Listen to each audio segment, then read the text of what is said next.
deputy president that succeeded in this particular tendering process? For purposes of... You know or you do not yes, know? Yes, Shobika had been recommended for award, but since it was cancelled, did not proceed. Was the award granted to Shobika? No. Do you know why the award was not granted? Yes, I know. Yes? Because Global Fund do a pre-award review of every evaluation of Global Fund funded tenders, and after doing a pre-award review, they did not agree with the technical evaluation committee that had evaluated the tender and recommended for cancellation of the tender. Thank you. You've answered. So it's as a result of the review of all the bids that culminated into the cancellation of the tender, correct? Yes. And how many companies had bidded in that particular process? I cannot remember, but maybe 9 or 7, I cannot remember. You cannot remember because you never participated, yes? Yes or no, Mr. Witness? If I get the record, I would remember. And so show him the records. Okay. He has it. Show him his affidavit in volume 1. In that volume 1, that is at page, Honorable Senators, the National Assembly volume 1, at page 67 and 68. Did you indicate the companies that participated in that process?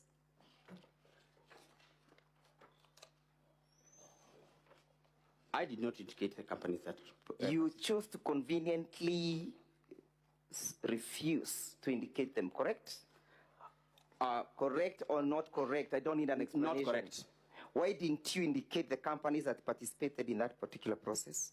My affidavit... Your affidavit has explained it. My affidavit is premised on... Okay, I know your affidavit. Yes. I have read it several times, but my question is very specific. Why did you leave out the other companies that participated in the process? For purposes of my affidavit, I did not find it necessary to Never thought it necessary. Now, confirm that Shobika company was never ever awarded the tender. The tender was cancelled. Tender was cancelled. Did the Republic of Kenya lose any money as a result of the award not being granted to Shobika? Yes, it did. Did the Deputy President have anything to do with it? Did the Deputy President have anything to do with it? I wouldn't say the Deputy President. I'm asking, you know, we are here because of the Deputy President. Did he have anything to do with it? A company related to I'm asking, did he have anything to do with it? It's a simple question. Yes or no? I already have... Yes, and you'll furnish me with an answer. I've said yes, because the company that is associated with him had been irregularly awarded. Had been irregularly awarded. Do you know that this matter was subject of investigation by Parliament? Yes, I am. Did you participate in that investigation? Yes. Honorable Senators, refer with me to page 183, volume 3 of the Deputy President's bundle. Volume 3, Honorable Senators. That is the report. Will go with me to page 220. At page 220, Mr. Witness. Can I get the document?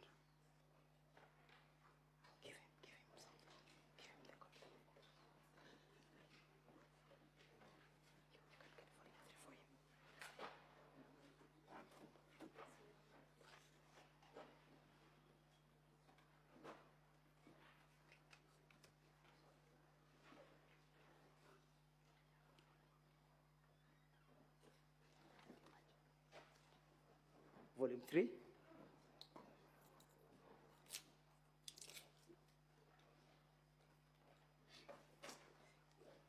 Page 220.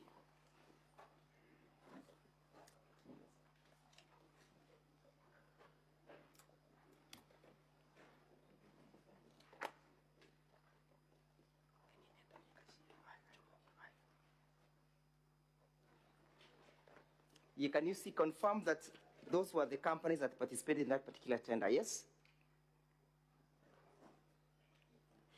17 bidders. At page 220. Yes, there are some 17 bidders. How many are they?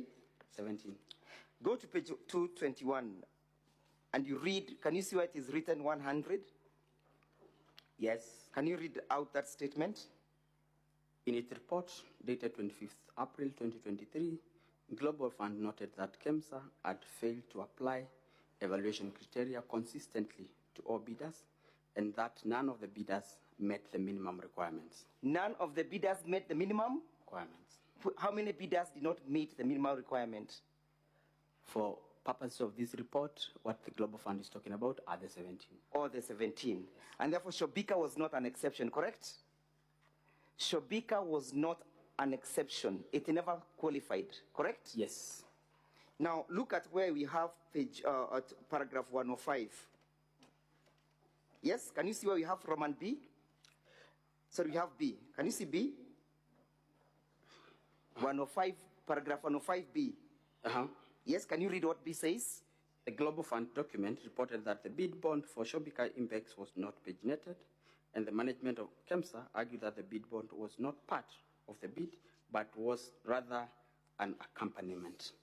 What is that? What does that mean? I think not thinking, reading, and understanding. It means, and I had said exactly the same, that this document was not submitted as part of the tender document, but was brought in as ordinary mail, while in normal procurement, bid documents can should you look be at part paragraph of the procurement. Can you go to page 222 and look at paragraph 106? Notwithstanding KEMSA reservation, in the letter dated 4th May, the acting director procurement recommended the termination of a process. Yes?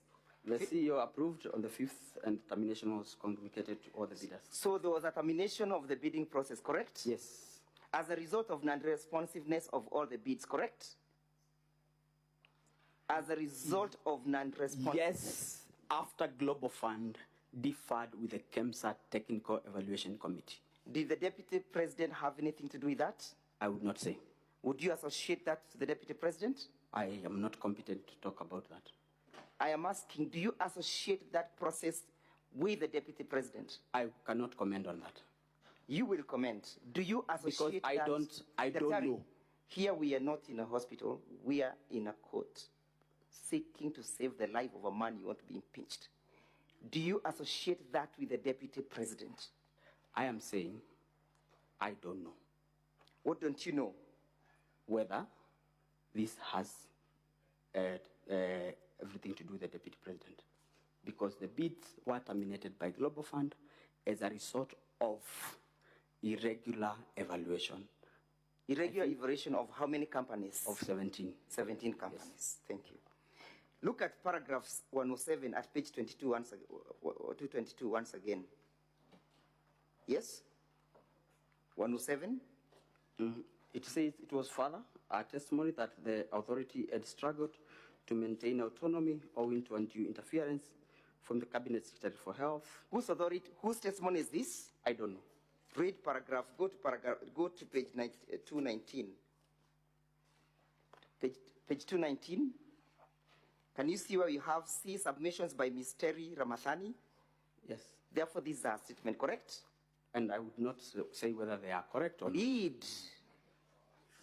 Read, Mr. Witness. They are Terry Ramathani. So we understand who is now speaking at paragraph 17, correct? Yes. Read it then. It was further the testimony that the authority had struggled to maintain autonomy owing to undue interference from the Cabinet Secretary for Health. The authority had failed to maintain autonomy due to the interferences by? Yes, that is Terry's statement. Read it. By the Cabinet Secretary for Health. Have you seen any interference that indicates that the Deputy President of the Republic of Kenya interfered with the process? I have not. From the report? And I cannot on or disown. I'm asking. It's not my statement. Have you seen that statement speaking to the person of the Deputy President? It is not. Thank you. Not mine. And it speaks as to who was interfering with the processes, correct? That's not my statement. Read. But it's not mine. Yeah, I know it's not yours. That's So what I'm I asking cannot you to own read. a statement that is not mine. I have not Speaker, asked sir. you to own it. I've asked you a simple thing, to read the statement as indicated. Who was interfering with the processing